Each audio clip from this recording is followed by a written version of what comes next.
नारायण नारायण। आज हम पढ़ रहे हैं मानस मंथन श्री तृतीय प्रवचन।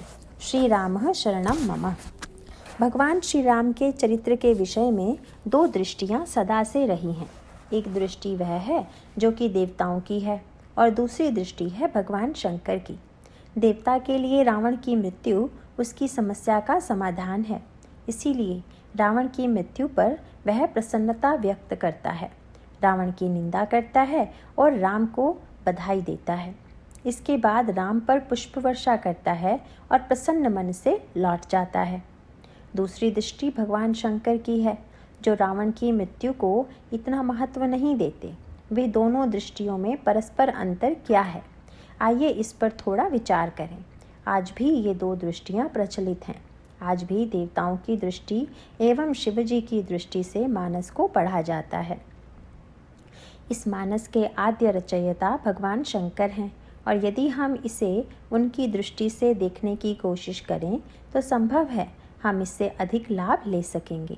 दोनों दृष्टियों में अंतर कहाँ है? देवता समस्या का बड़ा सरलीकरण कर लेते हैं। समाज में आपने ऐसे अनेक व्यक्ति देखे होंगे जिनके सिर में दर्द हो तो उनकी पहली इच्छा होती है कि हमारी यह पीड़ा तत्काल दूर हो, और इसके विपरीत अधिकांश व्यक्ति किसी लेप या औषधि के द्वारा पीड़ा से क्षणिक मुक्ति पा लेते हैं।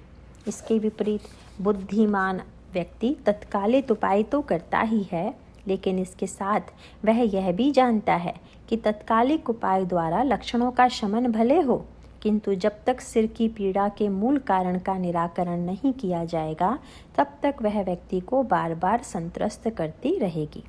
ऐसा व्यक्ति तत्कालिक औषधि लेने के बाद पीड़ा के मूल कारण की खोज करता है और उसकी चिकित्सा करता है।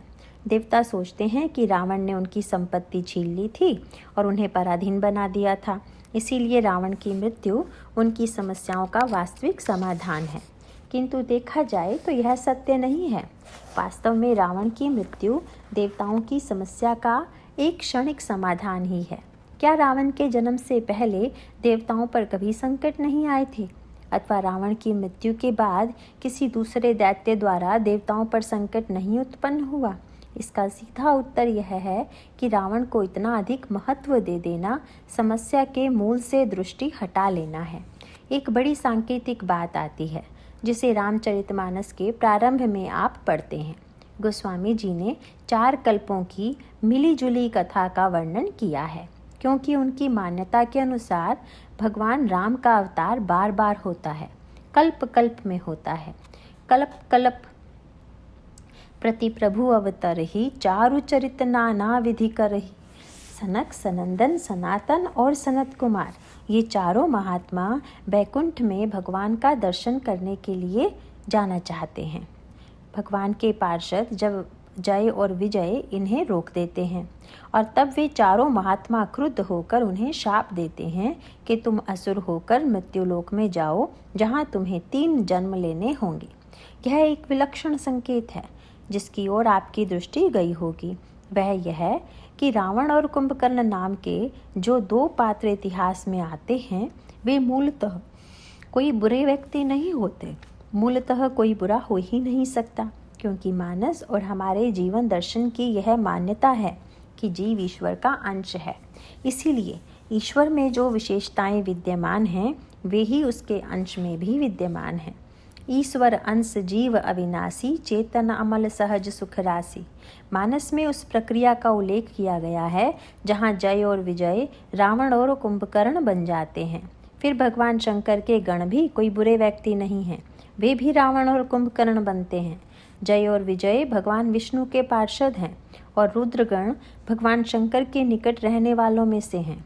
फिर मृत्युलोक का एक व्यक्ति भी, जिसका नाम प्रताप भानु है, परिवर्तित होकर निशाचर रावण बन जाता है, जबकि प्रताप भानु का अर्थ है जिसका प्रताप सूर्य की तरह हो।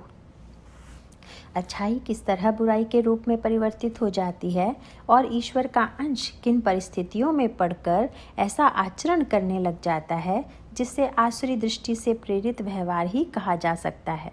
इस प्रश्न का मूल निदान मानस में प्रस्तुत किया गया है, पर दुर्भाग्यवश मानस को इतनी गंभीरता से लोग पढ़ना नहीं चाहते। यूँ कोई आपत्ति भी नहीं है। राम कथा की विशेषता भी यही है। बुद्ध विश्राम सकल जन रंजनी। साधारण जनता को यह रंजन करने वाली है और विद्वानों को विश्राम देने वाली। यदि आप रावण और कुंभकर्ण से कथा का आरंभ करेंगे तो मूल सत्य विस्मृत हो जाएगा।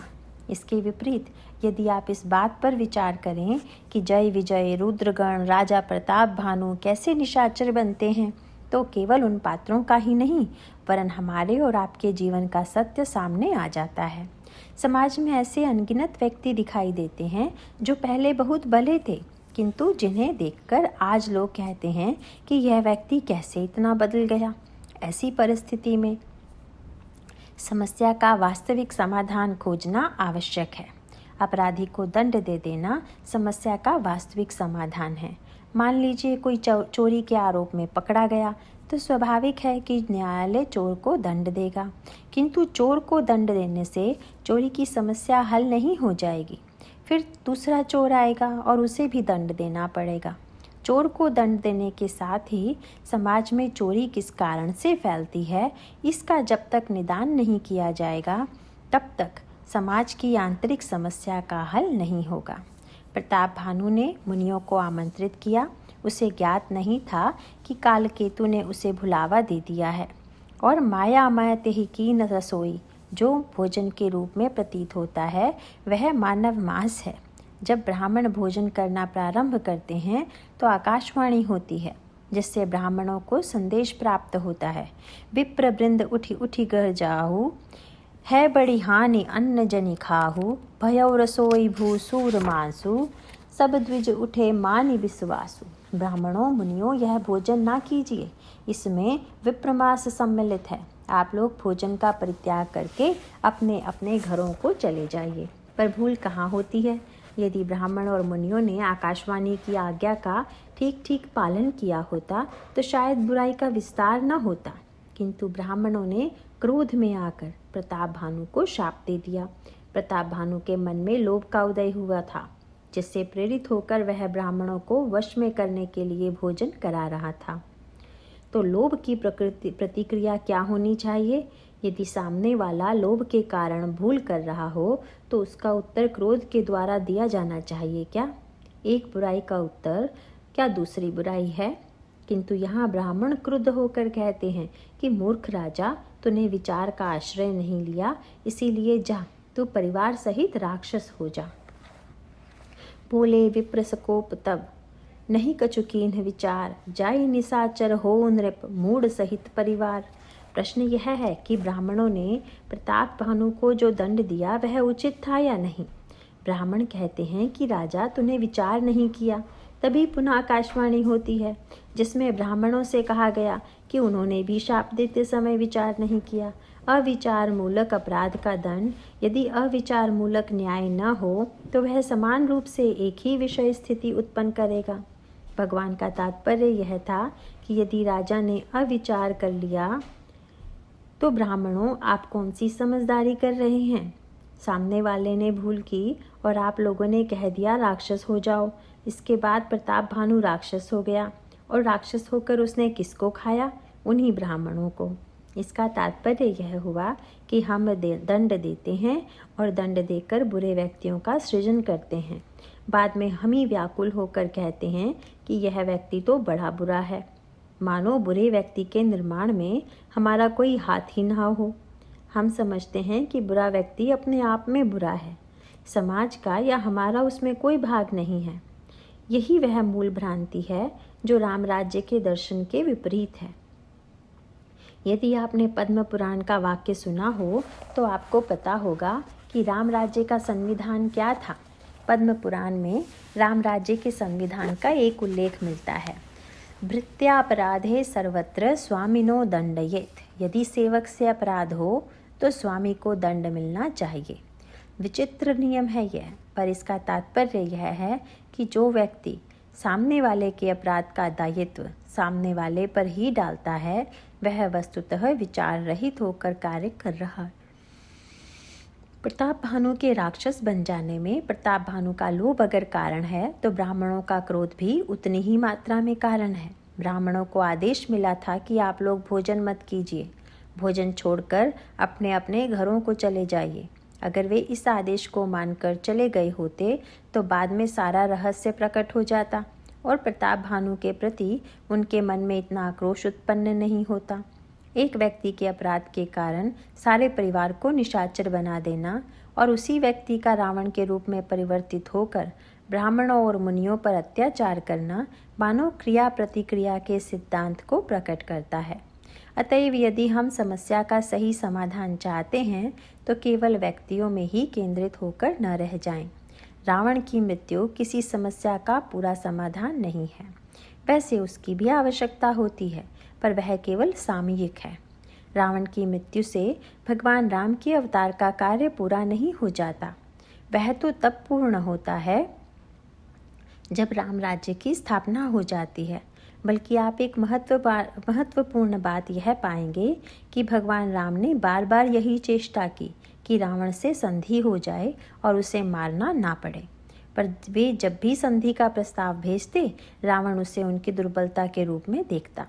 रावण अंगद से स्पष्ट कहता है कि यदि तुम्हारा स्वामी इतना बलवान होता तो वह बार बार संधि का प्रस्ताव क्यों भेजता। भगवान राम का दर्शन एक चिकित्सक के दर्शन के समान है। एक चतुर चिकित्सक चेष्टा करता है कि फोड़ा किसी तरह ठीक हो जाए। कभी कभी फोड़ा ऐसा घातक हो जाता है कि उसके कारण पूरे हाथ को ही काटकर अलग कर देना पड़ता है, पर चतुर चिकित्सक इस कार्य को तब तक नहीं करता जब तक कि बाध्यता न आ जाए। इसी प्रकार भगवान श्री राम यह चाहते हैं कि रावण अपने विचारों को परिवर्तित कर ले। यदि रावण अपने दुष्कर्मों का परित्याग कर सके तो रावण नाम के व्यक्ति के विनाश की कोई आवश्यकता नहीं है। इतना ही नहीं, जब श्री राम को बाध्य होकर रावण पर शस्त्र प्रहार करना ही पड़ा तो लिखा है कि रावण का सिर काटने पर उसके मुख से तेज निकलकर भगवान के मुख में समा गया। इसका तात्पर्य क्या है? इसका तात्पर्य यह है कि बुराई का मूल समाधान भगवान राम के चरित्र और दर्शन में प्रतिबिंबित होता है। पर जो देवता हैं या संसार में जो आजकल के देवता हैं, भोग प्रवृत्ति वाले व्यक्ति देवता ही तो हैं। वे सरलता से रावण के वध रूपी समाधान से संतुष्ट हो जाते हैं। रावण मर गया, काम बन गया। पर रावण क्या एक ही युग में जन्म लेता है? जय और विजय पर क्रुद्ध होकर चारों महात्माओं ने शाप दे दिया, जाओ तुम असुर हो जाओ। और तब क्या हुआ? श्रीमद् भागवत में उल्लेख आता है, भगवान स्वयं निकलकर बाहर आ गए और उन्होंने चारों महात्माओं की स्तुति की। स्तुति करते हुए भगवान ने जो कुछ कहा ये चारों महात्मा समझ नहीं पाए कि ये हमारी ही स्तुति है या इसमें कोई व्यंग भी है। भगवान ने अपने पार्षदों का असुर होना स्वीकार तो किया, किंतु साथ साथ उन्होंने कहा कि अब इनके कल्याण के लिए मुझे भी नीचे उतरना होगा। सनक, सनातन, सनंदन और सनत कुमार ने दंड दे दिया और दंड देकर सोचा कि अपराधी को दंड मिल गया, किंतु भगवान की करुणा कहती है कि नहीं नहीं, दंड तो कोई व्यवस्था नहीं हुई, दंड तो एक क्षणिक चिकित्सा मात्र है। तब भगवान एक निर्णय लेते हैं। इस निर्णय में विशेषता क्या है? जय विजय के 3 जन्म हुए तो भगवान जानबूझकर 4 जन्म लेते हैं। वैसे 3 जन्म लेने से काम बन जाता, पर वे एक अधिक जन्म लेते हैं। रावण कुंभकर्ण का वध उन्होंने राम के रूप में किया, शिशुपाल और दंतवक्र का वध श्री कृष्ण के रूप में, पर हिरण्याक्ष एवं हिरण्यकश्यपु का वध करने के लिए उन्होंने जानबूझकर 2 रूप लिए, एक वाराह का और दूसरा नरसिंह का। भगवान का तात्पर्य यह था कि यदि मेरे सेवकों से अपराध हो गया और उन्हें 3 जन्म लेने पड़े, मुझे भी कष्ट भोगना चाहिए, क्योंकि इसमें मैं अपनी त्रुटि मानता हूँ। यदि वैकुंठ लोक में मेरे सेवकों के हृदय में अहंकार और आप मुनियों के हृदय में क्रोध आ गया तो इसका दोष मुझ पर है। यदि ये द्वारपाल अपने कर्तव्य का पालन नहीं करते तो मैं ही दोषी हूँ। इन्होंने आपको रोककर जैसा अनर्थ किया है, वैसा ही मैं भी तो भक्तों के मन का द्वारपाल हूँ, और मेरे रहते यदि आपके हृदय में क्रोध आ गया तो मैं भी अपराधी हूँ। अतः केवल इन द्वारपालों को ही दंड क्यों मिले, मुझ द्वारपाल को भी दंड मिलना चाहिए। इसीलिए भगवान अवतार लेना स्वीकार करते हैं, नीचे उतरते हैं। कोई व्यक्ति अगर अपने कर्मों के द्वारा नीचे गिरता है तो भगवान अपनी इच्छा से उसके कल्याण के लिए नीचे उतरते हैं। जैसे कोई व्यक्ति गलती से गड्ढे में गिर पड़े तो उसे निकालने वाले व्यक्ति को भी स्वेच्छापूर्वक गड्ढे में उतरना पड़ता है। इसी प्रकार भगवान मृत्युलोक में आते हैं, एक बार नहीं, 2 बार नहीं, बल्कि 4 बार। वे सतयुग में आते हैं, त्रेता में आते हैं, द्वापर में आते हैं। आप देखते हैं कि सतयुग में इसी रावण का नाम था हिरण्यकश्यपु और कुंभकर्ण का नाम था हिरण्याक्ष। जब द्वापर युग आया तो उनके नाम हो गए शिशुपाल और दंतवक्र। इसका अभिप्राय यह है कि रावण नए नए उपनामों से नए नए रूपों में सतयुग, द्वापर और त्रेता युग में जन्म लेता है। हिंदू विश्वविद्यालय में कार्यक्रम चल रहा था। एक विद्यार्थी ने विनोद भरा प्रश्न लिखकर भेज दिया कि जब रावण के 3 ही जन्म हुए तो आपका चौथा युग सबसे अच्छा है, क्योंकि इस कलियुग में रावण का जन्म नहीं हुआ। यदि हुआ हो तो बताइए, इस युग में किस नाम से उसका जन्म हुआ है। मैंने कहा कि तीनों युगों में रावण एक एक नाम से आया, पर इस युग में इतने रावण और कुंभकर्ण आ गए कि कैसे बताया जाए कि कौन रावण और कौन कुंभकर्ण है। इसका मूल तात्पर्य यह है कि बुराई प्रत्येक युग में अपना नाम और रूप बदल कर आती है। इसीलिए केवल एक व्यक्ति को दंड देना महत्वपूर्ण नहीं है। इस संदर्भ में यह पूछा जा सकता है, क्या रावण को मारना इतनी बड़ी बात थी कि जिसके लिए श्री राम का गुण गाया जाए। आपने रामायण में पढ़ा होगा या पुराणों में सुना होगा। इतिहास में भगवान राम से पहले भी ऐसे पात्र हुए हैं जिन्होंने रावण को हराया है। बलि ने रावण को हराया, सहस्रार्जुन ने हराया, पाताल लोक में राजा बलि के यहाँ रहने वाले बालकों ने रावण को हराया। पर हम बलि के लोक के बालकों की पूजा नहीं करते, बाली की पूजा नहीं करते, न हम सहस्रार्जुन की पूजा करते हैं। रावण को मारने के लिए हम भगवान राम की पूजा करते आए हैं। हम विजयदशमी को उनके विजय का पर्व मनाते हैं। यहाँ और एक बात विचारणीय है, इन लोगों ने तो 2-4 मिनट की लड़ाई में ही रावण को मार दिया, पर भगवान ने रावण को मारने में बड़ा समय लगाया। तब क्या कारण है कि इतने विजेता होते हुए भी हमने श्री राम की विजय को महत्व दिया और अन्य लोगों की विजय को महत्वपूर्ण नहीं समझा। जब आप इस प्रश्न पर विचार करेंगे तो श्री राम की विजय में आप एक भिन्नता पाएंगे। वह यह है कि उनकी विजय बुराई पर अच्छाई की विजय थी, जबकि रावण पर दूसरों की विजय बुराई पर बुराई की ही विजय थी। समाज में हम सर्वत्र बुराई पर बुराई की विजय देखते हैं। जो व्यक्ति घोर कामी होता है वह लोभ को जीत लेता है। अपनी काम वासना की तृप्ति के लिए वह रुपए जुटाता है तथा महादानी हो जाता है। तो क्या उसकी प्रशंसा की जानी चाहिए कि ये तो बड़े निर्लोभी हो गए हैं। यहाँ काम ने लोभ को जीत लिया है। कई लोभी ऐसे होते हैं जिन्हें क्रोध नहीं आता। उनसे कुछ भी कहिए वे क्रोधित नहीं होते, बस उन्हें लोभ होना चाहिए। तो जब लोभ के द्वारा क्रोध को जीत लिया जाए या काम के द्वारा लोभ को, तो यह जीत नहीं है, उन्हें विजेता नहीं माना जा सकता। बुराई के द्वारा बुराई की जीत को जीत नहीं माना जा सकता। अच्छाई के द्वारा बुराई की जीत का महत्व है। कोई व्यक्ति काम के कारण लोभ के आवेश को जीत ले तो इसका महत्व ही क्या है। यदि आप ध्यान से विचार करके देखें तो यह बात स्पष्ट हो जाएगी। ठीक है, बाली और सहस्रार्जुन से रावण परास्त हो जाता है, पर यह नागनाथ और सांपनाथ की लड़ाई है। इन 2 बुराइयों से संघर्ष में एक बुराई का जीत जाना और दूसरी का हार जाना कोई अर्थ नहीं रखता। बाली और रावण का युद्ध व्यक्तिगत युद्ध है। सहस्रार्जुन के विजेता भगवान परशुराम भी थे, किंतु वे भी इस समस्या का समाधान नहीं कर सके और भगवान राम को अवतार लेकर आना पड़ा। जहाँ तक शक्ति का संबंध है, परशुराम जी उसमें कम नहीं हैं, बल्कि कहना चाहिए कि वे बहुत अधिक शक्तिशाली हैं। रावण को हराया सहस्रार्जुन ने और सहस्रार्जुन की भुजाओं को काट दिया परशुराम ने। तो जो व्यक्ति रावण के विजेता की 1000 भुजाओं को काट सकता है, क्या वह रावण की 20 भुजाओं को नहीं काट सकता? फिर व्यर्थ में भगवान राम को परिश्रम करके अवतार लेने की क्या आवश्यकता थी? परशुराम ने जैसे सहस्रार्जुन को दंड दिया, वैसे ही अवसर पाके वे रावण को भी दंड देते। पर यह तो बड़ी मनोवैज्ञानिक साधना और आंतरिक जीवन की गुत्थियाँ हैं।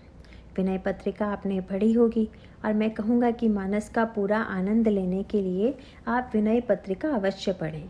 उसमें गोस्वामी जी कहते हैं, मोह दस मौली तद्भ्रांत अहंकार पाका रिजित काम विश्राम हारी। रावण मोह है, बाली का चरित्र अहंकार प्रधान है और सहस्रार्जुन का चरित्र लोभ प्रधान है। रावण सहस्रार्जुन से जीत जाता है, से हार जाता है। इसका तात्पर्य क्या है? रावण लोभ से हारेगा नहीं तो क्या जीतेगा? अगर वह निर्लोभ होता तो उससे जीतता। वह तो निरंतर संग्रह में संलग्न है और स्वर्णमयी लंका का स्वामी है। यदि 1000 भुजाओं वाले से 20 भुजाओं वाला हार गया तो इसमें क्या आश्चर्य है? जब थोड़ी बुराई और अधिक बुराई में युद्ध होगा तो अधिक बुराई ही जीतेगी। देखा जाता है हमारे जीवन में भी कभी काम जीतता है तो कभी क्रोध, कभी लोभ जीतता है तो कभी मोह, तो कभी अहंकार जीतता है। पर इस जीत या हार से समाज को क्या लेना देना है? कहा जाता है कि रावण शंकर जी की पूजा कर रहा था। तभी एकाएक नदी का तीव्र प्रवाह आया और उसकी पूजा के पात्रों के साथ शिवलिंग बह गया। बड़ा विचित्र व्यंग्यात्मक वर्णन है।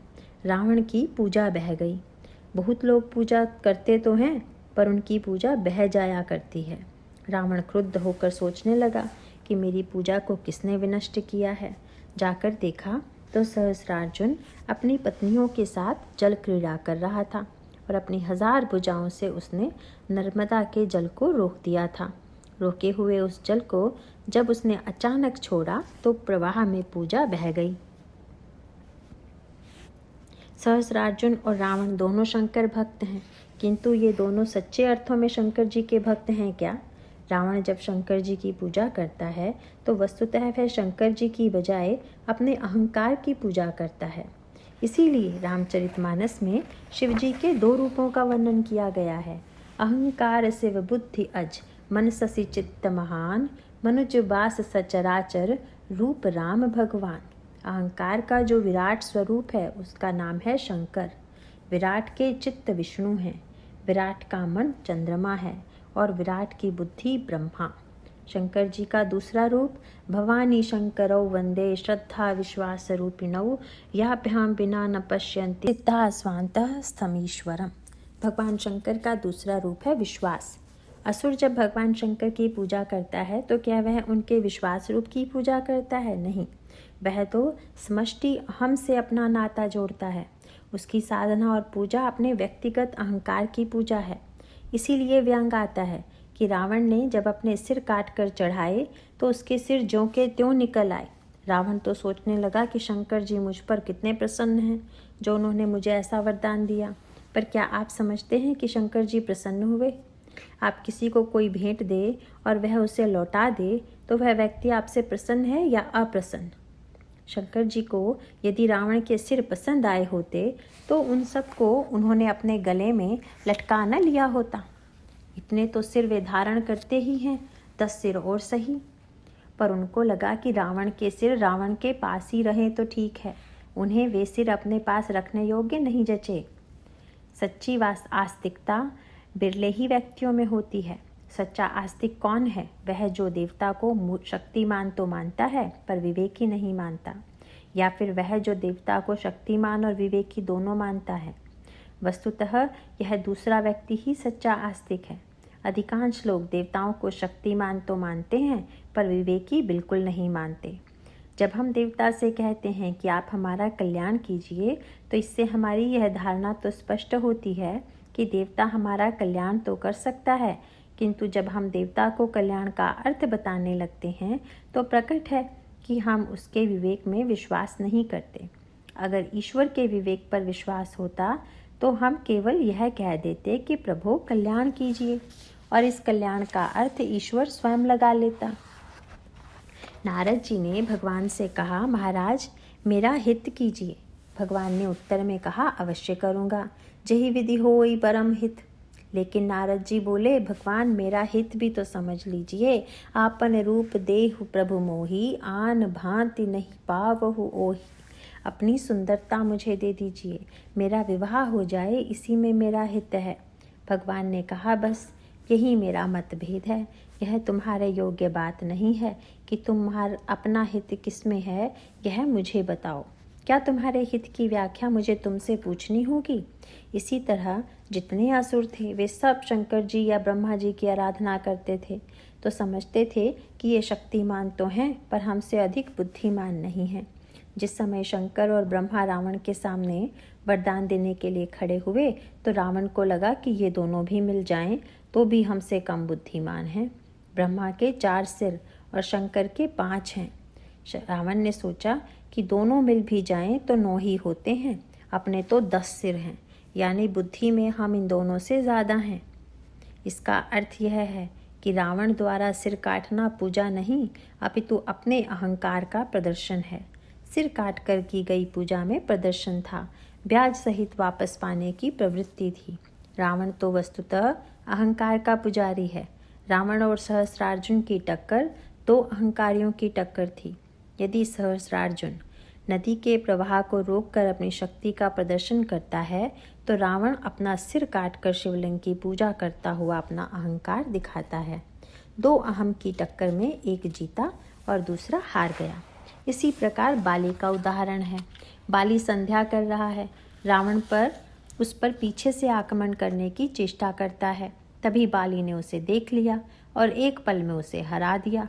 जब हराया तो मार ही डालता, लेकिन उसने रावण को मारा नहीं। यदि मारना नहीं था तो छोड़ देता, पर उसने छोड़ा भी नहीं। वह रावण को बगल में दबाकर 6 महीने तक घूमता रहा। इस कथा में एक व्यंग है। संसार में छोटे लड़के जितने बुद्धिमान होते हैं, बाली उतना भी बुद्धिमान नहीं है। लड़कों के खेल में आपने देखा होगा कि जो लड़का जीतता है वह हारने वाले के कंधे पर बैठकर घूमता है। पराजित को चाहिए कि वह ढोए, लेकिन यहाँ तो उल्टी बात है, जीतने वाला हारने वाले को ढो रहा है। वास्तव में बाली ने सोचा कि संयोग से मैंने रावण को जीत लिया है, लेकिन यदि किसी से मैं यह बात कहूँ तो शायद वह विश्वास न करे। इसीलिए वह बगल में प्रमाण पत्र दबाए हुए दिखाता फिर रहा था कि मैं कितना बड़ा विजेता हूँ। वह भला विजय का सुख कहाँ पा सकता था? वह तो विजय को भार समझते हुए ढो रहा था। अब जरा सोचिए, इन 6 महीनों में रावण तो सोया भी होगा, पर बाली नहीं सो सका था। उसे डर था कि कहीं रावण कांख से निकलकर भाग न जाए। तो कुछ लोग बेचारे रात भर जागते रहते हैं इस चिंता में कि यह हमारी विजय, हमारी कीर्ति, हमारी सफलता, हमारा धन कहीं हमें छोड़ कर न चला जाए। बगल में बोझ को कस कर दबाए हुए अनेक सफल व्यक्ति क्या घूम नहीं रहे हैं, भटक नहीं रहे हैं? क्या इतिहास का सत्य जीवन में प्रत्यक्ष दिखाई नहीं देता? ऐसी स्थिति में बाली जब रावण को हराता है या सहस्रार्जुन जब उसे पराजित करता है तो इसका हमारे जीवन में कोई अर्थ नहीं। हराना रावण को नहीं, रावणत्व को है। अंतर बस इतना ही है, रावण को हराने से एक नया रावण उत्पन्न होगा। रावण तो एक प्रतीक मात्र है। भगवान राम का मूल युद्ध रावण की विचारधारा से है, जबकि बाली और सहस्रार्जुन का युद्ध रावण नाम के व्यक्ति से है। रावण और बाली में भला क्या अंतर है? बाली ने रावण को हराया सही, पर वह रावण से पहले रावण बन गया। रावण ने सीता जी का हरण बाद में किया, बाली ने अपने छोटे भाई की पत्नी का हरण पहले कर लिया। रावण ने अपने छोटे भाई विभीषण को लात मारकर बाद में निकाला, बाली ने अपने छोटे भाई सुग्रीव को लात मारकर पहले निकाल दिया। इसका अर्थ यह हुआ कि यदि रावण को जीत कर भी रावण की विचारधारा के अनुरूप जीवन व्यतीत करना है तो इससे क्या अंतर पड़ता है कि कौन जीता और कौन हारा? इसीलिए सच्ची विजय तो तब होगी जब रावण की विचारधारा की हार हो जाए। रावण की विचारधारा की, उसके सिद्धांतों और मान्यताओं की पराजय ही वास्तविक विजय है। भगवान शंकर इसी विजय को महत्व देते हैं। यह विजय व्यक्ति की नहीं है। व्यक्ति तो आते जाते रहते हैं, उनके नाम रूप बदलते रहते हैं, लेकिन जो विचारधारा के रूप में मनुष्य के मन में, उसके अंतर जीवन में प्रविष्ट होने वाली बुराई है, उस पर विजय प्राप्त की जानी चाहिए। इसी प्रकार परशुराम भी उस समस्या का समाधान नहीं दे पाते। क्यों? परशुराम तो महान है, जबकि रावण निशाचर है। रावण को हराने वाले जिस सहस्रार्जुन को परशुराम ने हराया उसके विषय में भी जान लें। सहस्रार्जुन 1000 भुजाओं से कर्म करने वाला पुरुष था। बहुत कम करने से बहुत लोभ भी पैदा होने लगता है और यह सहस्रार्जुन के चरित्र में दिखाई देता है। सहस्रार्जुन जमदग्नि के आश्रम में गया। वहाँ कामधेनु के द्वारा उसका ऐसा बढ़िया स्वागत किया गया कि उसने आश्चर्य से पूछा, कुटिया में रहने वाले आपके पास इतना वैभव कहाँ से आया जो आपने इतनी बड़ी सेना का स्वागत किया? जमदग्नि ने बताया कि उनके पास कामधेनु है। हमारे पुराण कहते हैं कि जब कामधेनु होगी तो वह किसी त्यागी के पास ही, जिसे वह दूसरे की सेवा में लगाएगा। यदि भोगी के पास कामधेनु आ जाए तो वह अपने को सुख देने तथा दूसरों को निरंतर दुख देने में ही कामधेनु का उपयोग करेगा। सहस्रार्जुन के पास भोगों की कमी नहीं थी, गायों की कमी नहीं थी, पर उसे लगा ऐसी चमत्कारिक गायें हमारे पास होनी चाहिए। उसने जमदग्नि से कहा, जब आपको भोग भोगना ही नहीं है तो आप इस गाय को रखकर क्या करेंगे? आप यह गाय मुझे दे दीजिए और बदले में हजारों दूसरी गायें ले लीजिए। जमदग्नि ने इसे अस्वीकार कर दिया। अंत में सहस्रार्जुन ने गाय को छीन लिया। यह लोभ की पराकाष्ठा है। इतना बड़ा सत्ताधीश होते हुए भी वह एक गाय के लोभ से अत्याचार और अनाचार पर उतर आया और तब उसे दंड दिया भगवान परशुराम ने। परशुराम जी का शस्त्र था परशु। आप जरा उसे सही संदर्भ में देखिए। जैसे बाहर के भौतिक शस्त्र हुआ करते हैं, उसी प्रकार लंका के युद्ध में भगवान राम ने सद्गुणों का भी शस्त्रों के रूप में वर्णन किया। धर्मरथ के वर्णन में हम पढ़ते हैं, सौरज धीरज तेहि रथ चाका, सत्यशील दृढ़ ध्वजा पताका। परशु के लिए बताया गया है दान परशु बुद्धि शक्ति प्रचंडा। अब यहाँ दान के परशु का तात्पर्य समझिए। फरसे से परशुराम ने सहस्रार्जुन की भुजाओं को काट दिया। इसका अर्थ यह हुआ कि दान के फरसे से ही लोभ की भुजाओं को काटा जा सकता है। दान दीजिए, लोभ कटेगा। परशुराम जी ने निर्लोभिता दान वृत्ति के द्वारा उसे दंड दिया और दंड देने के पश्चात जो राज्य प्राप्त किया उसका उन्होंने वितरण कर दिया। इतना होने पर भी परशुराम समस्या का समाधान क्यों नहीं दे पाते? इसलिए कि दान के द्वारा लोभ का विनाश तो हुआ किंतु अहंकार की वृद्धि हो गई। यह बड़ी समस्या है।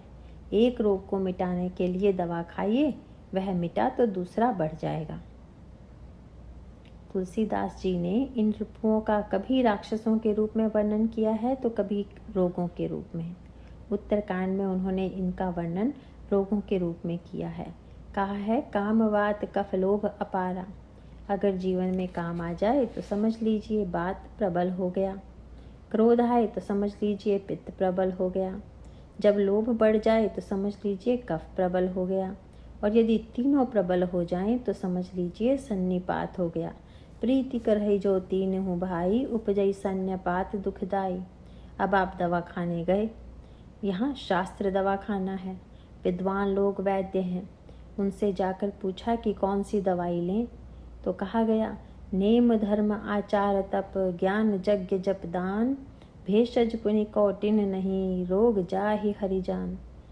अगर रोग करोड़ों हैं तो दवाइयाँ भी कम तो नहीं हैं। सारे शास्त्रों में दवाइयाँ तो भरी पड़ी हैं, पर रोग तो जड़ से मिटता ही नहीं। वैद्य जी ने दान की पुड़िया उठाकर दे दी। बोले, दान दो, लोभ रूपी कफ दूर होगा। दान देते ही लोभ की मात्रा घटी तो तुरंत दबा हुआ अहंकार प्रकट हो गया कि मैं दानी हूँ। रामायण में गोस्वामी जी कहते हैं कि मोह रावण है, अहंकार कुंभकर्ण है और मेघनाद काम है। कुंभकर्ण सो रहा है और आप जानते हैं कि रावण ने कुंभकर्ण को कब जगाया? जब राक्षसों की आधी सेना मारी गई तब कहीं जगाया। वर्णन आता है, आधा कटकु कपिन संघारा। उठने पर कुंभकर्ण ने रावण से पूछा, कितनी सेना मारी गई? रावण ने बताया कि आधी सेना मारी गई। याद रखिए, जीवन में अहंकारी तभी जागते हैं जब आधी सेना मारी जाती है। दान के द्वारा आपने लोभ को मारा ही था कि अहंकार जाग उठा। कुंभकर्ण का अर्थ ही है कि जिसके कान घड़े की तरह हों। अहंकार का सबसे प्रमुख अंग कान ही तो है। वह अपनी प्रशंसा सुनने के लिए आतुर रहता है। वह घड़े की तरह कान लिए फिरता है। घड़े में गंगा जल डालिए तो रह जाए, शराब डालिए तो वह भी रह जाए। अहंकारी व्यक्ति की प्रवृत्ति भी ऐसी ही होती है। वह कभी अच्छी बात सुन लेगा तो कभी बुरी बात भी सुन लेगा। स्वयं कभी अच्छी बात करने लगेगा तो कभी बुरी बात। इसीलिए जब रावण कुंभकर्ण को जगाता है तो जगाते ही वह उपदेश देने लगता है। बड़ी विचित्र बात है। रावण को न केवल उसने उपदेश दिया अपितु गाली देते हुए शठ भी कह दिया। जगदम्बा हरियान अब सट चाहत कल्याण। विभीषण ने तो प्रेम से समझाया था, पर रावण ने क्रोध में आकर उसे लात मार दी थी। दूसरी ओर कुंभकर्ण ने गाली दी, फिर भी रावण अच्छी तरह से जानता था। उसे पता था कि विभीषण जो कहता है वह भीतर बाहर एक कह रहा है। कुंभकर्ण के विषय में उसे विश्वास था कि अभी यह जो कुछ कह रहा है उसे हम बदल कर दिखा देंगे। लिखा है, कुंभकर्ण ने पहले रावण को उपदेश दिया, उसके बाद नेत्र मूंद कर भगवान का ध्यान करने बैठ गया।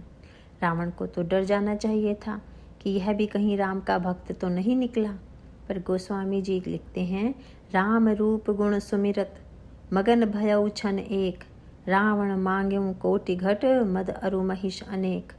अभी तो वह भगवान के रूप का ध्यान कर रहा है और दूसरे क्षण जब आँख खुलेगी तो शराब का ध्यान करेगा। इसीलिए रावण कुंभकर्ण से कोई चिंता करने या डरने की आवश्यकता नहीं समझता। वह जानता है कि ये तो बदलते ही रहते हैं। इस घड़े में सब कुछ डाला जा सकता है, जो डालिए वह घड़ा स्वीकार कर लेगा। जो कुंभकर्ण कुछ समय पूर्व इतना सुंदर उपदेश दे रहा था, वही चैतन्य होने पर महिष खाई करी मदिरा पाना, गर्जा वज्राघात समाना, खा पीकर गर्जना करने लगा। रावण ने पूछा, किसकी ओर से लड़ोगे? जवाब मिला, तुम्हारी ओर से। प्रशंसा करेंगे राम की और लड़ेंगे रावण की ओर। उपदेश देंगे भक्ति का, पर जीवन में क्रियात्मक अवसर आएगा तो पक्ष लेंगे रावणत्व का। संघर्ष करेंगे रावण की ओर से। यही तो जीवन में पग पग पर दिखाई दे रहा है। इससे भी बढ़कर एक चित्र आता है। कुंभकर्ण जब लड़ने के लिए जाने लगा तो रावण ने पूछा कि कितनी सेना लेकर जाओगे? अब तक जितने भी योद्धा लड़ने जाते थे सेना लेकर जाते थे, लेकिन कुंभकर्ण ही ऐसा योद्धा था जिसने अकेले जाने का निर्णय लिया। कुंभकर्ण दुर्मद रणरंगा, चला दुर्ग तज सेन न संगा। बोला, भला मैं सिपाही और सेना लेकर लड़ूंगा? मैं तो अकेले ही जाऊंगा। इसका अर्थ यह हुआ कि संसार को अन्य बुराइयां तो मिलकर जीतती हैं, पर अहंकार कहता है सारे सद्गुणों को हरा देने के लिए हम अकेले ही यथेष्ट हैं। यही अहंकार की विशेषता है। इसके बाद कुंभकर्ण लड़ने के लिए आगे बढ़ा तो भगवान राम ने मुस्कुराते हुए विभीषण से पूछा, ये कौन है मित्र? प्रभु बड़े कौतुकी है ना, उनका अहंकार से कहाँ परिचय? वे तो जीव से उसका परिचय जानना चाहते हैं। कहते हैं यह तो तुम्हारा ही नातेदार और संबंधी है, तुम ही इसका परिचय बताओ। विभीषण बोले, नाथ भूतराकार शरीरा, कुंभकर्ण आवतरण धीरा। श्री राम पूछ रहे थे कि बंदरों का उत्साह उमड़ पड़ा। ये बंदर कौन है? गोस्वामी जी विनय पत्रिका में कहते हैं, कैवल्य साधन अखिल भालू मरकट विकट। ये बंदर नाना प्रकार के सद्गुण हैं, मोक्ष के साधन हैं। इन्हें कुंभकर्ण का परिचय पाने से इतना उत्साह आया कि भगवान की आज्ञा लेने की कोई ज़रूरत ही नहीं समझी, बस पर्वत वृक्ष आदि लेकर दौड़ पड़े। ये पर्वत और वृक्ष क्या हैं? कोई यज्ञ लेकर चला तो कोई दान लेकर, कोई व्रत या अन्य साधन लेकर चला। सभी कुंभकर्ण रूपी अहंकार को मारने लगे। पर कुंभकर्ण को तो ऐसा लगा जिमी गज अर्क फलनी को मारयो, जैसे हाथी पर कोई आग का फल फेंक रहा हो। इसी प्रकार जब कोई व्यक्ति इन साधनों के द्वारा अहंकार को जीतना चाहता है तो अहंकार मुस्कुरा कर कहता है, यह तो हमारी खुजली मिटाने का ही साधन है, अधिक कुछ नहीं। इधर कुंभकर्ण क्या कहता है? वह कोटि कोटि कपि धरि धरि खाई, जनु टीडी गिरि गुहा समाई। कोटि कोटि बंदरों को उठाकर खाने लगता है। इसका अभिप्राय यह है कि हमारे सारे सद्गुणों को यह अहंकार ही तो खाए जा रहा है। कोई भूले भटके विचारे भले ही बच जाए। गोस्वामी जी कहते हैं कि कुछ बंदर कान के रास्ते से भाग निकले, कुछ उसकी नाक के रास्ते से, लेकिन यह कुंभकर्ण ऐसा था कि जिसको उठाता था पेट में ही डाल लेता था। भगवान राम की सेना का कोई ऐसा बंदर नहीं था जो कुंभकर्ण से न हारा। गोस्वामी जी के रामायण में इतिहास और अध्यात्म दोनों का समन्वय है। यह विचित्र सी बात है कि लक्ष्मण जी ने प्रत्येक राक्षस से युद्ध किया, रावण से लड़े, मेघनाथ से लड़े, अन्य राक्षसों से भी उन्होंने संघर्ष किया, पर अगर कोई ऐसा राक्षस है जिससे वे नहीं लड़े तो वह है कुंभकर्ण। क्यों नहीं लड़े? लक्ष्मण जी जीवों के आचार्य हैं। उन्होंने मानो प्रभु से कहा, प्रभु, जीव अपने पुण्यों के द्वारा एक बार अन्य सारी बुराइयां जीत सकता है, पर अहंकार तो केवल आपकी ही कृपा से मिट सकता है, जीव के पुरुषार्थ से नहीं। जीव अपने पुरुषार्थ से मैं को कैसे जीत सकता है? अब जीव साधन करेगा तो मैं बिना मैं के नहीं करेगा, और मैं से मैं मिटेगा कैसे? इसीलिए परमाचार्य ने कहा, नहीं नहीं, सब पुण्य करो, धर्म करो, पर अहंकार को मिटाने का भार तो प्रभु को ही सौंपो। कौन ऐसा व्यक्ति होगा जिसे इस कुंभकर्ण रूपी अहंकार ने न हरा दिया हो? तो यह थी इस मैं या अहंकार की भयानकता। गोस्वामी जी कहते हैं, इसने सबको परास्त कर दिया। कुछ मर गए, कुछ मूर्छित हुए, कुछ का ज्ञान समाप्त हो गया, तो कुछ का थोड़े समय के लिए दब गया। अंग दादि कपि मूर्छित करी समेत सुग्रीव, कांख दाबि कपि राज कहूँ, चला अमित बल सीव। जब कुंभकर्ण लौटने लगा तो बगल में उसने सुग्रीव को दबा लिया। ऐसा करने का कोई मनोवैज्ञानिक कारण हो सकता है। सुग्रीव को देखते ही कुंभकर्ण को याद आ गई हो कि इसके बड़े भाई ने हमारे बड़े भाई को बगल में दबाया था, और उसका बदला यही होगा कि हम इसे बगल में दबाकर लेते चलें और रावण से जाकर कहें कि देखिए, आपका बदला चुक गया। सुग्रीव मूर्छित हो गए थे। कुछ क्षणों के बाद उनकी मूर्छा खुली। इसका अभिप्राय यह है कि कभी कभी विचार करने वाला व्यक्ति भी अहंकार से ग्रस्त हो जाता है। बुद्धिमत्ता इसमें है कि थोड़े समय बाद ही यह ज्ञान हो जाए कि हमारे जीवन में अहंकार आ गया। सुग्रीव ने सोचा, यह मैं कहाँ हूँ? भगवान के चरणों को छोड़कर मैं कुंभकर्ण की बगल में दबा पड़ा हूँ। साधक के लिए इससे बड़ी लज्जा की बात कोई और नहीं हो सकती कि वह भगवान के श्री चरणों को छोड़कर अहंकार के बीच में दब जाए। सावधान होकर सुग्रीव ने देखा कि हम इसे हरा तो सकते नहीं, पर इसे लौटा सकते हैं। उन्होंने सोचा कि कुंभकर्ण को किसी प्रकार लौटाकर यदि हम प्रभु की ओर ले जाएं, तो प्रभु अपनी कृपा से उसे हरा देंगे। गोस्वामी जी लिखते हैं, सुग्रीव हूँ कई मूर्छा बीती, निबुकी गयौ तेहि मृतक प्रतीति। तुरंत सुग्रीव ने श्वास को रोक लिया और बिल्कुल शव की तरह बन गए। अहंकार से छूटने का उपाय तो बिल्कुल मुर्दे की तरह ही बनना है। मुर्दा ही ऐसा होता है जिसे चाहिए चाहे माला पहनाइए, चाहे चंदन लगाइए, चाहे गाली दीजिए, चाहे पत्थर फेंकिए, उस पर प्रभाव नहीं पड़ता। सुग्रीव ने भी बिल्कुल शव वृत्ति धारण कर ली। कुंभकर्ण ने सोचा कि यह तो दबकर मर गया है, इसको लेकर अगर जाऊंगा तो लंका वाले कहेंगे कि यह तो मुर्दा ढोने वाला है। नहीं नहीं, हम इसे नहीं ढोएंगे। और कुंभकर्ण ने अपना हाथ हटा लिया। कैद से छूटते ही सुग्रीव भगवान की ओर सरपट भागे। वह शिव मुद्रा तो अहंकार से छूटने के लिए एक उपाय के रूप में स्वीकार की गई थी। कैद से छूटकर भागते हुए सुग्रीव ने कुंभकर्ण की नाक और कान काट लिया। वे जानते थे कि अहंकार की ये दो कमजोरियां हैं, या तो कान से प्रशंसा सुनना या नाक न कटने पाए इसे देखना। वे यह भी जानते थे कि इस पर यदि प्रहार किया जाएगा तो यह जरूर भगवान के सामने जाएगा। फिर हम देखते हैं कि सुग्रीव भगवान के पीछे जाकर छिप गए। उनके पीछे कुंभकर्ण आया और तब भगवान ने उस पर विजय प्राप्त की।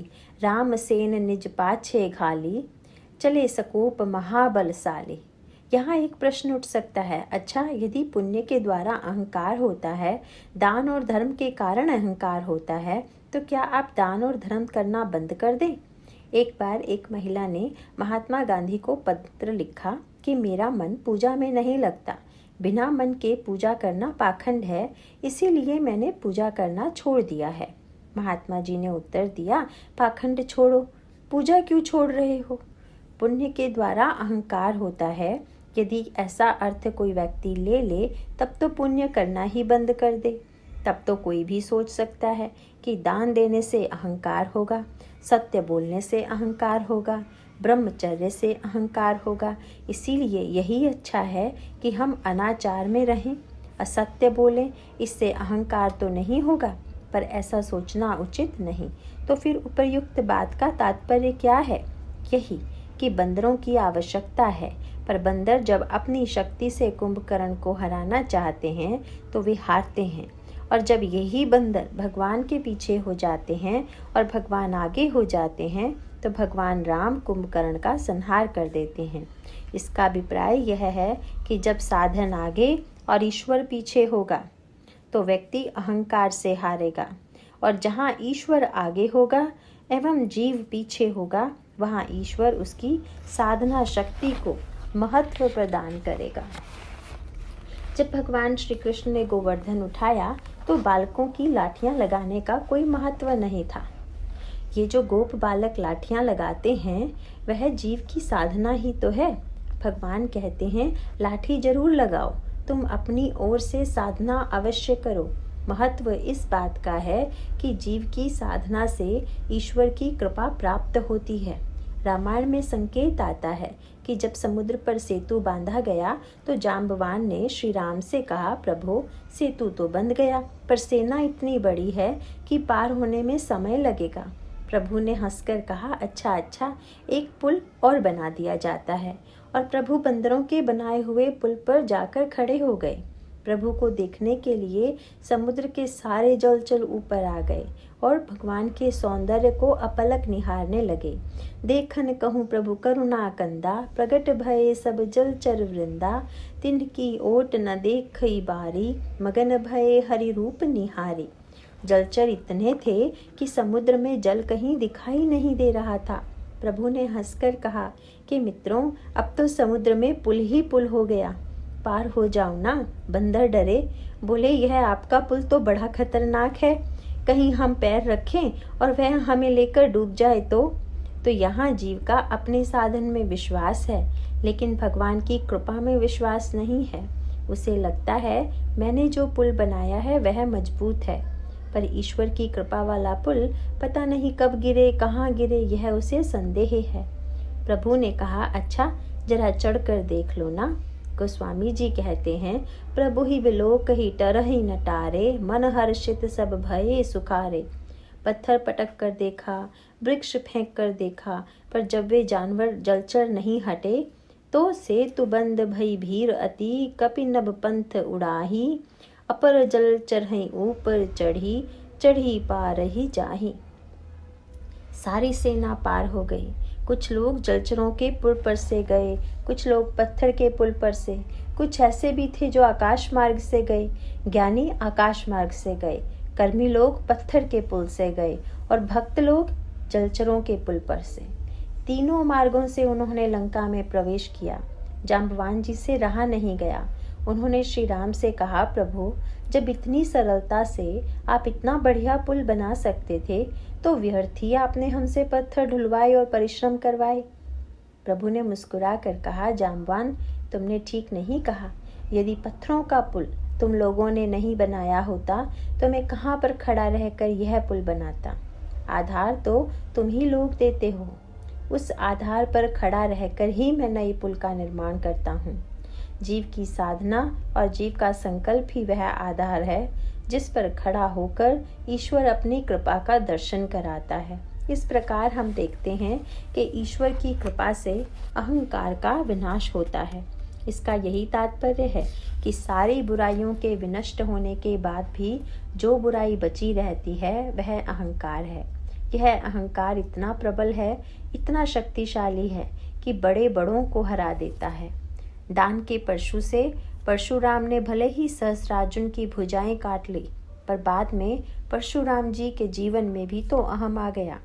इसीलिए कहा जाता है कि वे पूर्णावतार नहीं, आवेशावतार हैं। तुलसीदास जी से किसी ने पूछा कि परशुराम तो थे ही, फिर राम क्यों आए? उन्होंने कहा कि परशुराम जी एक नदी की तरह हैं। नदी का जल तरह तरह से काम में आता है। उसमें स्नान कीजिए, उसके जल को पीजिए, उसमें वस्त्र स्वच्छ कीजिए, किंतु जब उसी नदी में बाढ़ आ जाती है तो वह जीवन देने के स्थान पर विनाश का संदेश लेकर आती है। गोस्वामी जी ने कहा, परशुराम जी का चरित्र नदी की तरह है, पर उस नदी में जब अहंकार की बाढ़ आ गई तो भगवान राम बांध बनकर आए और बोले, महाराज बस, इसके बाद अब आप रुकें। नदी की बाढ़ को रोकने के लिए जिस प्रकार बांध या घाट बना दिया जाता है, उसी प्रकार परशुराम रूपी नदी के साथ हुआ। तुलसीदास जी कहते हैं, घोर धार भृगुनाथ रिसानी, घाट सुबद्ध राम बरबानी। तो समाज के लिए केवल अंधकार ही समस्या नहीं है, अंधकार या बुराई के समान प्रकाश भी समाज के लिए एक समस्या है। अगर प्रकाश न हो तो कितना अंधेरा छा जाएगा, पर यदि कोई तीव्र प्रकाश ले आए और हमारी आँखों पर फेंक दे तो उससे हमारी आँखें चुंधिया जाएंगी, और जैसे अंधकार में कुछ नहीं दिखाई देता, उसी प्रकार प्रकाश में भी कुछ नहीं दिखाई देगा।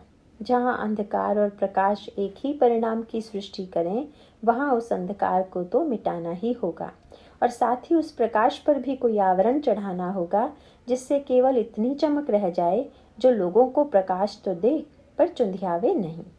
परशुराम जी में इतनी चमक आ गई कि लोग चुंधिया उठे। तब मुस्कुराते हुए भगवान राम सामने आए। उन्होंने दोनों समस्याओं का समाधान किया, अंधकार की समस्या को भी हल किया और प्रकाश की समस्या का भी समाधान किया। अंधकार की समस्या रावण है और प्रकाश की समस्या परशुराम है। तभी तो भगवान राम द्वारा धनुष तोड़े जाने पर जब परशुराम आए तो तुलसीदास जी से पूछा गया कि कौन आए। वे बोले, तेहि अवसर सुनि शिव धनु भंगा, आयौ भृगुकुल कमल पतंगा। और भगवान राम कौन है? उदित उदय गिरि मंच पर रघुवर बाल पतंग। एक ही सभा में दो सूर्य हैं, एक सूर्य यथेष्ट नहीं था क्या? क्या एक सूर्य द्वारा समस्या का समाधान नहीं हो सकता था? इस संदर्भ में रामायण में प्रतीक रूप से अनेक संकेत दिए गए हैं। अंधकार की समस्या एक प्रतीक है तो जुगनू दूसरा प्रतीक, चंद्रमा और तारे तीसरा प्रतीक हैं तो सूर्य के प्रकाश का आधिक्य एक चौथा प्रतीक। इन प्रतीकों का जब निराकरण नहीं होगा तभी चरित्र में पूर्णता आएगी, अन्यथा इनमें व्यक्ति को कुछ नहीं दिखाई देगा। अंधकार में तो कुछ दिखता ही नहीं। जुगनू में चमक तो है, पर वह दूसरों को प्रकाश देने के लिए नहीं है। भगवान राम ने लक्ष्मण से कहा, निशितम धन खग्योत विराजा, जनुदम भी कर मिला समाजा। निशि है, तम है और साथ ही घन भी है। तुलसीदास जी के साहित्य का अपना एक रस है। निशि माने रात्रि, तम माने अंधकार और घन माने बादल। भला 3 शब्दों की क्या आवश्यकता थी? कह देते कि रात में जुगनू चमक रहे हैं, पर जरा इसके मूल में जाएं। निशि माने सूर्य का न होना, रात्रि में सूर्य नहीं होता, पर पूर्णिमा की रात्रि हो तो उसमें चंद्र का प्रकाश हो सकता है। इसीलिए निशि के साथ तम शब्द जोड़ दिया। अमावस्या की रात्रि में भले ही चंद्र ना हो, पर तारे तो रहते ही हैं। अतएव कहा कि नहीं, बादल छा गए। जब सूर्य, चंद्रमा और तारे नहीं दिखाई दे रहे हैं, तब जुगनू चमक रहे हैं। इसका अर्थ यह है कि जुगनू प्रार्थना करता रहता है कि जगत में सूर्य, चंद्रमा और तारे न निकला करें, बस हम ही चमकते रहें। इसका अर्थ यह है कि किसी व्यक्ति का सद्गुण यदि केवल आत्म प्रदर्शन के लिए हो तो वह तो जुगनू वाली प्रवृत्ति है, जिसके प्रकाश से किसी को लाभ होने वाला नहीं है। जुगनू तो अंधकार में केवल अपने आप को दिखाता है। तो अंधकार के रूप में जिन व्यक्तियों का चरित्र है वे समाज के किसी काम के नहीं, उनका चरित्र जुगनू के समान है, जिनमें कुछ गुरुत्व तो है, लेकिन वह भी अपने आप को चमकाने के लिए, वे भी समाज के काम के नहीं हैं। तीसरा प्रतीक चंद्रमा और तारों का है। जिनका वर्णन गोस्वामी जी ने धनुष यज्ञ के पहले किया है।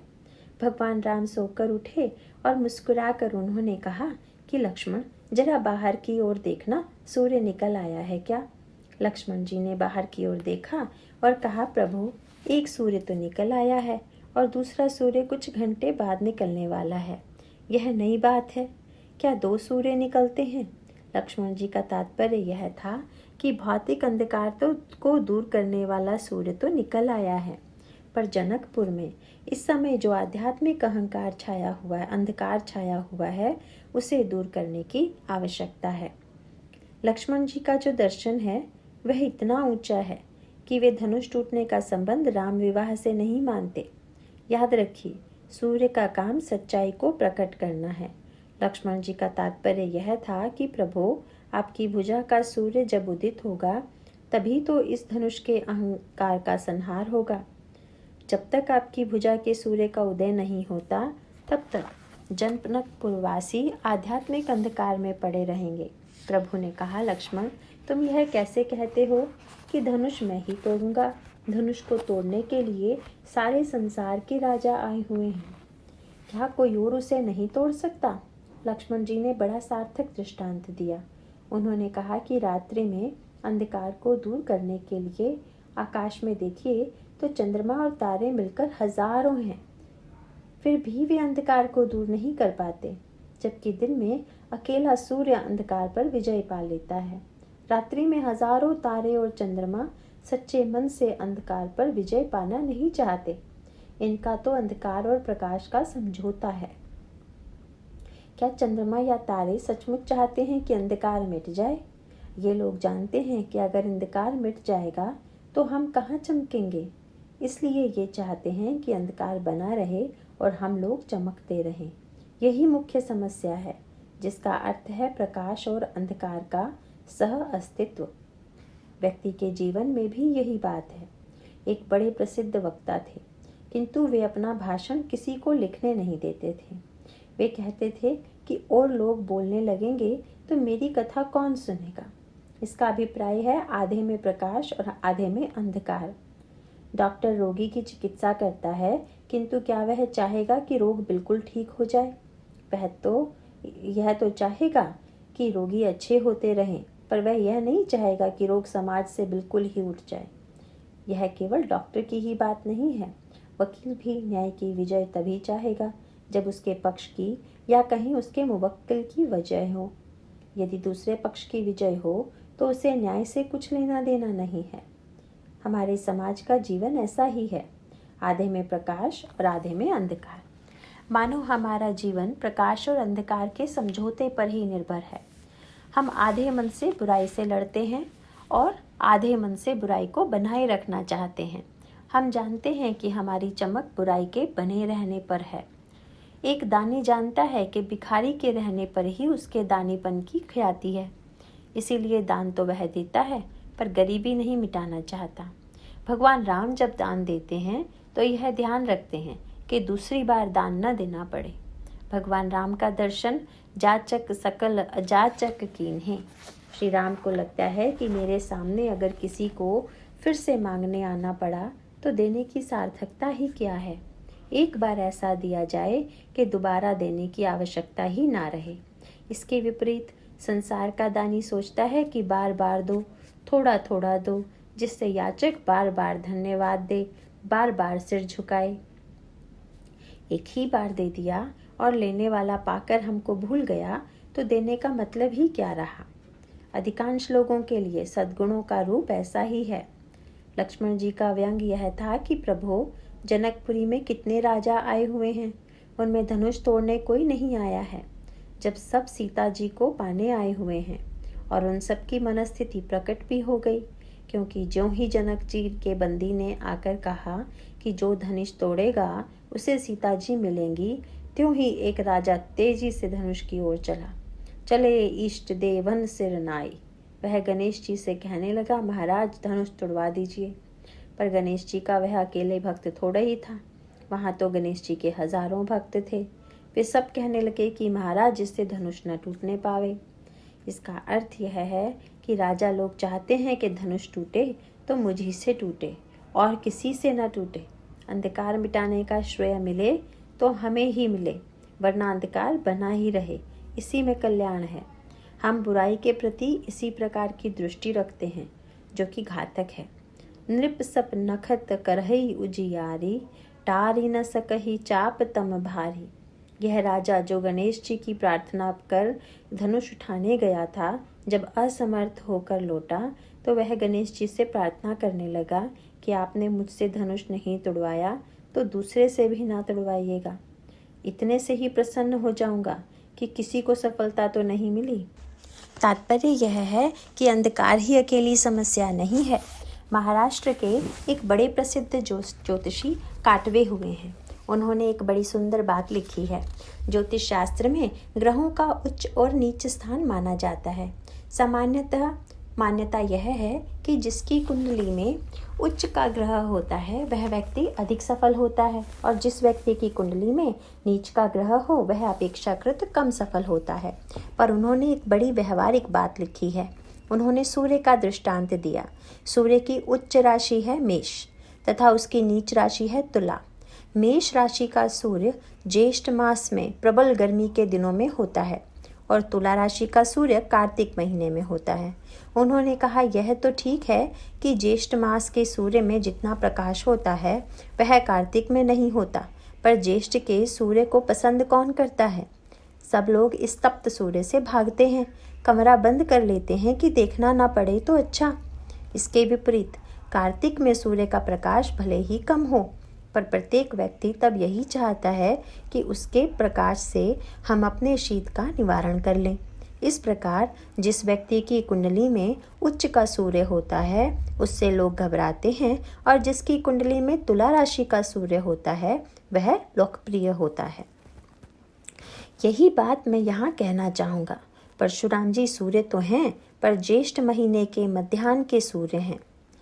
भगवान राम भी सूर्य हैं, पर इनके सूर्यत्व में अंतर है। तुलसीदास जी कहते हैं, उदित उदय गिरि मंच पर रघुवर बाल पतंग। भगवान राम प्रातःकाल के शीतकालीन सूर्य हैं, जिनके उदय होने पर चारों ओर कमल खिल गए और भौरे मंडराने लगे। और जब 12 बजे वाला ज्येष्ठ माह का सूर्य आया, यानी परशुराम जी आए, तब जितने राजा लोग थे वे अपना और अपने पिता का नाम ले लेकर उन्हें प्रणाम करने लगे। पितु समेत कही कही निज नामा, लगे करन सब दंड प्रणामा। जही सुभाए चित वही हितु जानी, सो जानई जनु आई खुटानी। परशुराम जी जिसकी ओर प्रेम से देख लेते हैं वह समझता है अब आ गए प्राण, ये न देखें तो ही अच्छा है। इसका मतलब यह है कि जहाँ प्रकाश का अतिरेक होगा वहाँ अहम के प्रदर्शन की बात आ जाएगी। रावण समाज की एक समस्या है, लेकिन उसके पूर्व विजेता सहस्रार्जुन और बाली इस समस्या का समाधान नहीं दे सके। औरों की बात ही क्या, स्वयं परशुराम भी इस समस्या का समाधान नहीं दे पाए। क्यों? इसीलिए कि परशुराम जी में क्रोध, आवेश और प्रदर्शन की प्रवृत्ति आ गई है। आमने सामने 2 राम खड़े हैं, लेकिन दोनों में अंतर क्या है? विश्वामित्र जी ने भगवान राम से कहा कि चलो परशुराम जी के चरणों में प्रणाम करो, और वे तुरंत तैयार हो गए। यह ध्यान रखिएगा कि विश्वामित्र एवं वशिष्ठ ने मिलकर भगवान राम को एक उपाधि प्रदान की। दोनों ने भगवान राम के लिए एक शब्द कहा, सेतु। विश्वामित्र ने भगवान राम से कहा, धर्म सेतु पालक तुम ताता, प्रेम विवश सेवक सुखदाता। और वशिष्ठ जी ने अयोध्या कांड में कहा, धर्म सेतु करुणायतन। प्रश्न उठता है कि वशिष्ठ और विश्वामित्र दोनों ने श्री राम को सेतु क्यों बताया? आपने देखा होगा कि नदी के 2 किनारे आमने सामने होकर भी एक दूसरे से नहीं मिल पाते, और यदि मिलते भी हैं तो पुल के सहारे। वशिष्ठ और विश्वामित्र श्री राम के अवतरण के पूर्व 2 किनारों की तरह थे। यदि राम के रूप में दया सेतु न आता तो ये दोनों महापुरुष भी न मिल पाते। इसका अभिप्राय यह है कि राम ने 2 अपूर्णताओं को मिलाकर पूर्णता की सृष्टि की। विश्वामित्र और वशिष्ठ का मिलन श्री राम की कृपा से ही हुआ। वशिष्ठ जी ने मन ही मन सोचा कि अब जरा परशुराम जी की भी अपूर्णता को दूर करा दें। परशुराम जी की मान्यता थी कि मैं बड़ा हूँ क्योंकि मुझे सब प्रणाम करते हैं। प्रश्न यह है कि बड़ा कौन है? जिसे सब प्रणाम करते हैं वह, या जो सबको प्रणाम करता है वह। यही परिभाषा में अंतर आ गया। परशुराम के चरणों में प्रत्येक व्यक्ति प्रणाम कर रहा है। भगवान राम ने भी आकर परशुराम के चरणों में प्रणाम किया। यहाँ अंतर यही है कि जो व्यक्ति यह मानकर चलेगा कि जो सबको झुका दे वही बड़ा है, उसके बड़प्पन की परिभाषा पूर्ण नहीं है। बड़ा वह नहीं जिसके बड़प्पन से लोग दब जाएं। बड़ा तो वह है जिसके बड़प्पन को पाकर छोटा भी बड़ा हो जाए। इसका अर्थ यह हुआ कि दूसरे को बड़प्पन न देने के दो ही कारण होंगे, या तो बेचारे के पास होगा ही नहीं, या वह बहुत कृपण होगा। जो व्यक्ति दूसरों को बड़प्पन देता है उसका यही अर्थ है कि उसमें बड़प्पन इतनी अधिक मात्रा में है कि बांटने पर भी कम होने की संभावना नहीं। परशुराम जी दूसरों को बड़प्पन देने में बड़े कृपण हैं, पर भगवान राम वे तो आकर परशुराम जी के चरणों में सादर प्रणाम करते हैं। दोनों का पार्थक्य कहाँ है?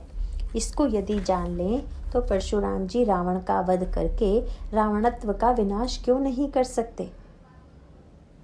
इसका मूल संकेत यहीं पर प्राप्त हो जाता है। परशुराम पहले पूछते हैं कि धनुष किसने तोड़ा। अब कौन बोले कि धनुष किसने तोड़ा? जनकपुरवासी डर के मारे कांप रहे हैं। भगवान राम ने हाथ जोड़कर कहा, नाथ शंभु धनु भंज निहारा, हो हई क्यों इक दास तुम्हारा। महाराज, शंकर जी का धनुष तोड़ने वाला कोई आपका दास रहा होगा। इतना घुमाकर भूलने की भला क्या आवश्यकता थी? सीधे कह देते कि मैंने तोड़ा है। पर यही तो अंतर है भगवान राम और परशुराम में। भगवान राम के चरित्र की मूल पूंजी क्या है? परशुराम जी ने आगे चलकर कहा कि राम, मुझे लगता है कि धनुष तोड़ने के बाद तुम्हें अवश्य ही अहंकार हुआ होगा। भगवान राम ने इसका बड़ा ही सुंदर उत्तर दिया। कहा, भगवान, यदि मैंने धनुष तोड़ा होता तो अहंकार अवश्य होता। कर्ता कर्म करे और अहंकार न हो, भला यह कैसे हो सकता है? पर छुअत ही टूट पिनाक पुराना, मैं कही हेतु करो अभिमाना। धनुष पुराना था, छूते ही टूट गया, तो इसका क्या अभिमान करूं? कोई दीवार या किला पुराना हो और संयोग से कोई व्यक्ति उसके पास पहुंचे और हाथ लगाते ही पुरानी दीवार ढह जाए, तो क्या हमें गर्व से घोषणा करनी चाहिए कि मेरी भुजा में इतनी शक्ति है कि वह दीवालों को भी ढा सकती है?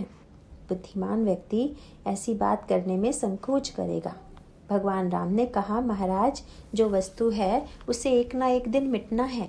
यह तो संयोग की बात है कि अन्य राजा समय के पहले गए और मैं गुरु जी के द्वारा उसी समय भेज दिया गया जब धनुष टूटने वाला था। अतः वस्तुतः श्रेय मुझे नहीं है। यह तो नाशवान वस्तु का अपना ही विनाश है। इसका तात्पर्य क्या है? भगवान राम में कर्म है पर कृतत्व नहीं है, जबकि परशुराम जी में कर्म के साथ कृतत्व आ गया है। मैं करने वाला हूँ, यह बात परशुराम जी के चरित्र में आ गई है। इसीलिए भगवान राम भूतकाल की बात करते हैं। धनुष तोड़ने वाला आपका कोई दास रहा होगा। इसका अर्थ यह है कि जब धनुष था तब तोड़ने वाले की आवश्यकता थी। अब धनुष टूट गया है तो तोड़ने वाला भी चला गया। बस जीवन की यही कला है। भगवान राम में चरित्र की दृष्टि से यही बहुत बड़ी बात है। जितने समय तक जो काम कीजिए बस उतने समय के लिए वैसे बन जाइए, उसके बाद उसे छोड़ दीजिए। न्यायाधीश न्याय के आसन पर बैठकर न्यायाधीश रहेगा तो ठीक रहेगा, पर घर में पत्नी के सामने भी अगर न्यायाधीश बना रहेगा तो गड़बड़ हो जाएगी। घर में तो उसे पति ही रहना चाहिए, बेटे के सामने उसे पिता ही रहना चाहिए। भगवान राम का तात्पर्य यह था कि जब धनुष था तो तोड़ दिखाने वाले की ज़रूरत थी। वह टूटा और तोड़ने वाला गया। नाटक में कोई व्यक्ति हरिश्चंद्र बना। एक व्यक्ति को वे हरिश्चंद्र जी बड़े पसंद आ गए। दूसरे दिन पता लगाते हुए उनके घर जा पहुँचे। रात्रि में जिस वेशभूषा में रंगपंच पर हरिश्चंद्र जी थे, वे अपने घर उन वस्त्रों में नहीं थे। ये जाकर उनसे पूछने लगे कि हरिश्चंद्र जी कहाँ हैं। जवाब मिला कि वे तो गए, कल आएंगे। यही जीवन की कला है। परशुराम जी इस कला से अनभिज्ञ हैं। परशुराम जी जो एक बार बन गए तो सदा बन गए। भगवान राम ने धीरे से कहा, महाराज, हम में और आप में क्या बराबरी हो सकती है? परशुराम जी ने कहा, या तो तुम अपना नाम राम छोड़ दो या मुझसे लड़ो। भगवान राम ने कहा, हम ही तुम्हारी सरी बरी कस ना था, कहूँ न कहाँ चरण कह माथा। राम मात्र लघु नाम हमारा, परसु सहित बड़ नाम तुम्हारा। इसके साथ ही एक वाक्य प्रभु ने बड़ा अनोखा कहा, देव एक गुण धनुष हमारे, नवगुण परम पुनीत तुम्हारे। महाराज, मुझ में तो कोई गुण ही नहीं है, जबकि आप में 9 गुण हैं। यह भाषा कैसी है? ऊपर से स्तुति और भीतर से सैद्धांतिक दर्शन। भगवान कहते हैं कि मुझ में गुण का अभाव है, और यही तो ईश्वर की विशेषता है। ईश्वर स्वदृष्टि से निर्गुण है और भक्तों की दृष्टि से सगुण। यदि वह स्वदृष्टि से सगुण हो जाएगा तो वह भी बंधन में बंध जाएगा। अब प्रश्न यह है कि बिना गुण के व्यवहार चलेगा कैसे? प्रभु ने मुस्कुराकर धनुष की डोरी की ओर संकेत किया कि मुझ में तो कोई गुण है नहीं, पर यदि गुण चाहिए तो मेरे पास यही एक गुण धनुष की डोरी है। संस्कृत में गुण शब्द का प्रयोग रस्सी के लिए भी करते हैं। रामायण में हम देखते हैं कि भगवान राम को जब लड़ना होता है तब वे धनुष की डोरी चढ़ा लेते हैं, और जब लड़ाई खत्म हो जाती है तो वे डोरी उतार लेते हैं। मानो प्रभु का व्यंग था कि महाराज, यह गुण चढ़ा ही नहीं रहता, काम होते ही वह उतर जाता है। वह तो आपका फरसा ही है कि जो चढ़ना ही जानता है, उतरना नहीं। फरसा जो चढ़ा तो चढ़ा। गुण के बाद जो गुणीपन का अहंकार चढ़ा तो मैं गुणी हूँ, मैं श्रेष्ठ हूँ, मैं दानी हूँ की भावना घर कर लेती है। परशुराम जी हमेशा याद दिला देते हैं कि मैंने यह किया, वह किया आदि। भगवान राम कहते हैं, महाराज, मेरे पास गुण हैं कहाँ? गुण तो आपके पास ही विद्यमान है। इसके पश्चात अंतिम परिणति तब होती है जब भगवान श्री राम परशुराम के समक्ष परीक्षा में सफल होते हैं। श्री राम और परशुराम के बीच हथियार का युद्ध नहीं है, वह प्रकाश और प्रकाश का संघर्ष है। परशुराम बार बार कहते हैं, उठाओ शस्त्र। श्री राम कहते हैं, नहीं महाराज, शस्त्र भला क्यों? तब परशुराम जी कहते हैं, राम रमापति कर धन लेहु, खंचहु मिटई मोर संदेहु। राम, मेरे पास विष्णु का यह धनुष है। शंकर का धनुष तुमने तोड़ दिया, अब विष्णु का धनुष चढ़ा दो। यह तो पूरा अध्यात्म है। शंकर का धनुष जो तोड़ सके और विष्णु का धनुष जो चढ़ा सके, वही अवतार है। परशुराम जी बोले, आधी परीक्षा तो हो गई, आधी और। तब एक विचित्र बात हुई। जब परशुराम ने अपने कंधे से धनुष उतारा और भगवान राम की ओर बढ़ाया तो भगवान ने हाथ आगे नहीं बढ़ाया। परशुराम को लगा कि ये हाथ आगे क्यों नहीं बढ़ा रहे हैं, पर वहाँ मानो संकेत यह था कि आप ईश्वर की परीक्षा तो लेना चाहते हैं, किंतु ईश्वर जिज्ञासा का विषय हो सकता है, परीक्षा का नहीं। परीक्षक के विद्यार्थी से अधिक योग्य होने पर ही तो उसके प्रमाण पत्र का मूल्य है। पहली कक्षा का छात्र अपने आचार्य को प्रमाण पत्र दे कि आप आचार्य हैं, तो क्या यही सही होगा? क्या जीव ईश्वर को प्रमाण पत्र दे सकता है? अपूर्ण का पूर्ण को प्रमाण पत्र देना क्या उचित है, और क्या इसे प्रामाणिक माना जाएगा? प्रभु मुस्कुराए, उन्होंने हाथ नहीं बढ़ाया और एक नई बात हुई। देत चाप आप ही चले गयो, परशुराम मन विस्मय भयो। परशुराम के हाथों से धनुष निकला और भगवान राम के हाथों में अपने आप चला गया। मानो परशुराम के जीवन में सत्य का प्रकाश हो गया। परशुराम कहते हैं, धनुष बिना तोड़े कैसे टूटेगा? भगवान राम ने दिखा दिया कि बिना खींचे जैसे धनुष खींचा चला आया, वैसे बिना तोड़े ही धनुष टूट गया, अर्थात कर्म बंधन मुक्त होता है। जो व्यक्ति यह मानता है कि कृतत्व हुए बिना कर्म नहीं होता, वह सत्य को नहीं जानता। कृतत्व छोड़कर जो कर्म होगा, वही शक्ति को बंधन से मुक्त करेगा।